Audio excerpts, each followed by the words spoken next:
Danny Meyer, head of the Union Square Hospitality Group and founder of a little place you might have heard of called Shake Shack. So good to be with you, Danny. Hi, Ian. So much to talk about, none of it easy right now. I want to start big picture. Estimates I'm hearing, latest, that's going to cost your industry $225 billion over the next 3 months alone. How do you even wrap your head around that? How are you thinking about the impact on restaurants right now? I am having an impossible time wrapping my head around almost any number I hear or read about on a daily basis. I'm doing the best job I can to wrap my head around our own company, and it's tough. You go from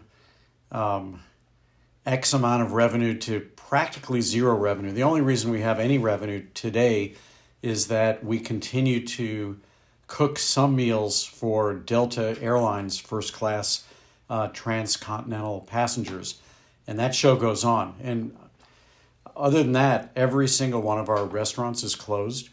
And the question that we're all looking at and thinking about is, how do we get to the other side of this whenever it's over, which obviously nobody knows when that's going to be. We're in a lot of different businesses, which I always thought was a good kind of diverse shopping cart. But let's put it this way. A big part of our income are events. Obviously, they're all closed. A big part of our income is catering, done. A big part of our income is sports. We're in 4 different ballparks for baseball, and we're done. That's all gone. And governments are wisely saying people should not gather right now. That's what restaurants do at their best. That's done. Even once the pandemic is over, or once we're allowed to go back into the restaurants, you're going to need at least a month to re-recruit and rehire your employees. Why does it take so long?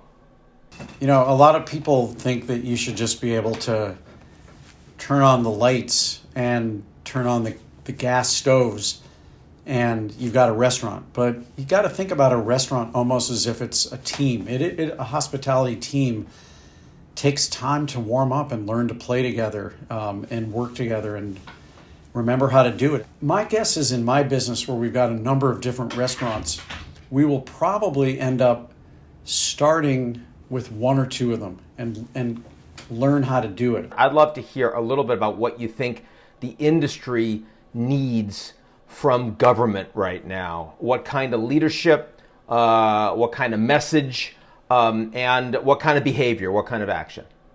Well, I think that in any situation, great leadership is a combination of reality and hope. And I think people do need to understand the reality of what's going on in a health crisis way and what are the most strategic things we can all do to bring that to the quickest possible close, painful as they are. We also know that the reality is that all those things add up to a really crazy economic situation that is just as bad economically as the health crisis is health-wise. And in our industry, it's staggering. It's just absolutely staggering how many people are being laid off right now. I would want to make sure that that workforce was ready to come back to work emotionally, physically, that they had a house. Or, think about Maslow's hierarchy of needs kind of applies right here. Did they get evicted? They sure better not have. Did they lose their health care? They sure better not have. Could they put food on their table? They sure better have. If that workforce can come back to work when the green light goes on, and then this is the crucial next part, will there be businesses left standing to employ those people? Because, there's a lot, you can't just freeze time. You could cut 100% of your payroll, awful as that is, and you still have obligations. You still have to pay the landlords. I haven't seen a whole bunch of landlords saying, I'm going to give you a holiday from your rent till this is done. I haven't heard the utility companies saying, I'm going to give you a holiday from paying for the gas and electricity till this is done. And so it would be one thing if someone were to say, we could get through this in a health way if you just keep people away from people. I'd sign up for that. And then if they were to say, and it's going to take 4 months, and for 4 months you're going to have zero profits, I could sign up for that too. If there were a way to come up with the economic and political means by which to create that, then what that would mean is 4 months from now, you can have your job back because we got a business and we'll put you back to work. And yeah, this will have been an 8-month year or a 7-month year of profitability. That's fine. That's completely fine by me. What's not fine is poof goes the workers and poof goes the businesses. That's not fine. I mean, right now you hear, of course, the stimulus. There are a lot of people concerned that there's going to be massive giveaways to big corporations, and there's going to be no accountability or responsibility for taking care of the people. What do you think, if any, sorts of restrictions should be placed on the recipient companies of that bailout, of which your company may well end up being one, to help ensure that the taxpayers feel like this is equitable? Well, I think the key thing is that if a business is receiving any of the funding themselves, that there is a commitment to be in business and to be the employer that they once were. I think that if you're putting any of that money in your own pocket and you're not hiring back people, then it will have been for naught. So, Ian, one of the things I'm trying to look at is what happened in New Orleans post-Katrina, because I think there's got to be some analogy here. If you think about it, overnight, an entire workforce was sent home. In fact, in that case, a lot of the workforce was actually decimated themselves because their homes, as well as the places they work, were decimated by the flooding. But in this case, it's almost like 100% of our workforce got out before the hurricane came. They're alive, but not well. But what role did government play, to take care of people, the workers, and what role did government play in terms of remediating the hurricane damage and the mold so that the businesses could get back? Because it took that system to make it happen. And I feel like this country has had almost like the neutron version of a hurricane, which is we can't see it, but it's there. And somehow I know we'll figure this thing out. I just know in my gut that it starts with a healthy workforce, and then I think businesses committing to hiring that workforce back. My career goes back to 1985, so I've seen a number of good days and I've seen some tough days. 1987, I thought we were out of business for good. I was a 2-year restaurateur. I was 28 years old that year, and I said that's the end with the market crash. And then 1991, after the Gulf War, same thing, recession. 1997, obviously 2001 with 9/11. And each time, what was amazing to me as a restaurateur, each one of those crises felt like the end. Like, how are we ever going to come back from this? People are depressed. It's dangerous. No one's going to come back. And somehow with each one of those crises, we got through it. Like every crisis you face, this is the biggest one because you've never faced this one before. Absolutely. In the city. But we overcame that, and we said the best thing you can do is be with friends, be with people you love. And restaurants uniquely provide that opportunity. So, Ian, here's the thing. Today, I can't tell people to come out to eat. And so I don't have that stimulus. I believe we will get back to this. I really believe we're gonna weather this one. But I do know that a number of restaurants that exist today, there's 660,000 restaurants in America. And while we don't get the attention, say, that the auto industry does or the airline industry does, where everybody can wrap their heads around oh, these are the 4 major air carriers, or these are the 6 major auto companies. 660,000 disaggregated restaurants. Yep. Either the second or third largest employer after government in the United States. About 10% of employment in the United States is attached to the restaurant. And this is a big deal, and think about the ripple effects of that in our economy. I'm going to guess I've been hearing anything from 50 to 75% of all restaurants are going to go out of business. I'm having a tough time believing that, but here's what I know. No one's going to stop eating because that's a physiological need. And I also believe that people are not going to stop finding ways to gather because I think that is a deep human emotional need. You've eliminated tipping from all your restaurants. You were the first to do that in the States, paying your employees a living wage. And I don't want to be running an organization where half the people are going to fall below the poverty line, some of whom spent their life savings going to culinary school. It just felt completely wrong. So I said, all right, stop it. I can blame the tipping system all I want, or we can actually reject it. I mean, I wonder, to what extent, I know this is a tough question, do you think that those measures might have made your company more vulnerable, less resilient with this sudden shock? Oh, I actually think to the contrary, and I'll tell you why. And this gets back to our last conversation about recruiting our team back. So if you take 2,000 layoffs, for example, which happened last week in our company, and let's take the hourly workers who were front of the house employees, who, if they had been tipped employees,